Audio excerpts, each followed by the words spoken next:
Katrin Rayner, Ağustos və onun gülüşü. Pələng Ağustos qəmlənmişdi, çünki o gülüşünü itirmişdi. Pələng qərar verir ki, gedib gülüşünü axtarsın. Ağustos o ki var dartınıb yola düşür. O əvvəl kolların altına sızır. Orada Ağustos parıltılı bir böcək görür. Lakin gülüşünü tapa bilmir. Sonra o yuxarı ağacların başına qalxır. Orada isə tik-tik-tik gildəşən, civildəşən quşları görür.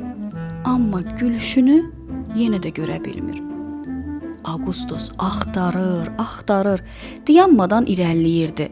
Dağların zirvəsinə kimi qalxdı. Orada havanın soyuğundan səmada şaxtalı naxışlar əmələ gətirmiş topa-topa buludlar dolanırdı. Sonra o okeanın dibinə daldı və orada isə balaca al-əlvan balıqlarla birlikdə sıçramağa başladı. O böyük bir səhrada atlar kimi çaparaq günün altında kölgələr yaradırdı. Ağustos irəliləyirdi. Qumların içi ilə yoluna davam eləyirdi. Düz ayaq səslərini eşidənə kimi. Bu səsləri, öz ayaq səslərini və bir də yağış damcılarını eşidənə kimi. Ağustos rəqs eləyir, hoppanıb düşürdü. Elə həmin o yağış damcıları kimi. O gölməçiyə elə tullandı ki, gəl görəsən.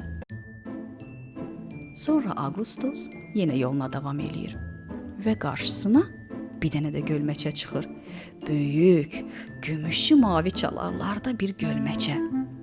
Ağustos suya yaxınlaşır və görür. O öz gülüşünü görür. Suda görünürdü, burnunun düz altında. Ağustos başa düşdü ki, gülüşü elə özündədir.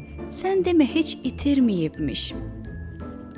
O özünü hər xoşbəxt hiss elədiyində, o hər dəfə sevindiyində, gülüşü də elə onun özü ilə olacaq.